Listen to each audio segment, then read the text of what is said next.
आपने बड़ी बड़ी कंपनी के मालिक जैसे रिलायंस और भी दूसरी कंपनी के मालिक को तो करोड़पति होते देखा होगा, पर क्या आप जानते हैं एक ऐसे शख्स के बारे में जो कि प्रोफेशन से तो नाई है पर करोड़पति है? क्या आपने देखा है एक ऐसा नाई जिसके पास बहुत महंगी कारें हों और खुद 400 कारों का मालिक हो, जिसकी पहचान अमिताभ बच्चन से लेकर बड़े बड़े सेलिब्रिटीज तक हो? तो आज हम बात करेंगे एक ऐसे ही नाई के बारे में जिसने शुरुआत तो की एक नाई की शॉप से, लेकिन आज वो इतनी ऊंचाइयों तक पहुंच चुका है। रतन टाटा जैसे अमीर शख्सियत को तो हर कोई जानता है, पर क्या आप जानते हैं ऐसे एक और अमीर शख्स के बारे में जो कि काम तो नाई का करता है पर है अरबपति?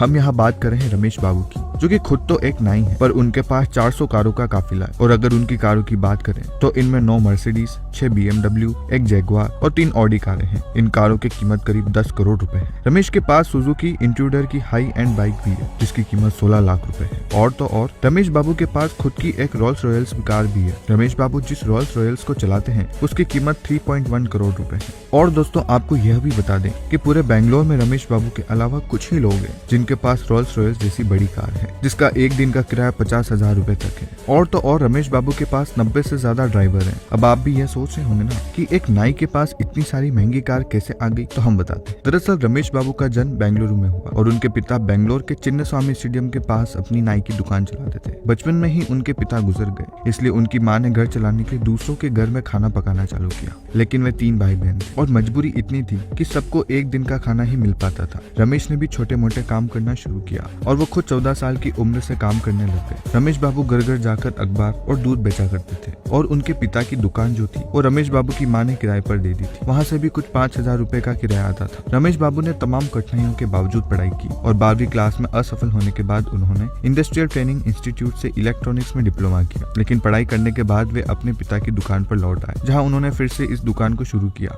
और एक नाई का काम वापस चालू कर दिया। लेकिन वो इस काम से संतुष्ट नहीं थे, इसलिए 1994 में उन्होंने लोन लेकर एक वैन खरीदी। लेकिन हालात कभी भी किसी का इम्तिहान लेने से चूकता नहीं है और वो 3 महीने तक अपनी वैन की किस्तें नहीं भर पाए। ऐसे में उनके एक फैमिली फ्रेंड जिनके यहाँ रमेश बाबू की माताजी काम करती थी, उन्होंने कहा कि आप ये वैन किराए पर क्यों नहीं दे देते, और इसी आइडिया ने रमेश बाबू की जिंदगी बदल दी। 2004 में उन्होंने अपनी company Ramesh tour and travels की शुरुआत की और उनकी क्लाइंट लिस्ट लगातार बढ़ती गई। कई लोग रमेश बाबू से गाड़ियां किराए पर लेने लगे और रमेश बाबू के पास गाड़ियों की संख्या भी ज्यादा हो गई। और आज अमिताभ बच्चन, ऐश्वर्या राय बच्चन से लेकर शाहरुख खान जैसी बॉलीवुड सेलिब्रिटीज भी उनके क्लाइंट लिस्ट में है। इसी को कहते हैं जो मुश्किलों का सामना करते हैं वही शिखर तक पहुंचते हैं। लेकिन रमेश बाबू ने आज भी अपना पुराना नाई का काम नहीं छोड़ा। इतने बड़े बिजनेसमैन होने के बावजूद वो आज भी समय निकालकर लोगों के बाल काट, और कई लोग दूर दूर से इनके पास बाल कटवाने भी आते हैं। ऐसे में आप सोच रहे होंगे कि इतना बड़ा बिजनेसमैन अगर बाल काट रहा है तो फिर पैसे भी ज्यादा लेता होगा, पर आपको ये जानकर हैरानी होगी कि रमेश बाबू की बाल काटने की फीस मात्र 150 रुपए है। जी हाँ दोस्तों, वो समय निकालकर 2 घंटे के लिए बाल काटते हैं। काम करने में मुश्किल तो आती है। जब रमेश बाबू ने 2004 में पहली बार लग्जरी कार खरीदी तब सब लोगों ने कहा कि ये बहुत बड़ी गलती कर रहे हैं। 2004 में 40 लाख खर्च करना बहुत बड़ी बात, लेकिन रमेश बाबू ने भी सोच लिया कि नुकसान हो या फायदा ये तो करना ही है, आगे जो भी होगा देखा जाएगा। और यही सोच इंसान को व्यापार में रिस्क लेना सिखाती है और यही बात फायदेमंद भी निकली, क्योंकि उस वक्त किसी और कारोबारी के पास नई लग्जरी कार नहीं थी और ये बात रमेश बाबू के लिए फायदेमंद साबित हुई। उस वक्त कुछ लोगों के पास सेकंड हैंड कारें तो थी, लेकिन लोगों की पसंद रमेश बाबू की नई लग्जरी कार बन गई। आपको बता दें कि 2004 में बेंगलुरु में वे ही एक ऐसे पहले शख्स थे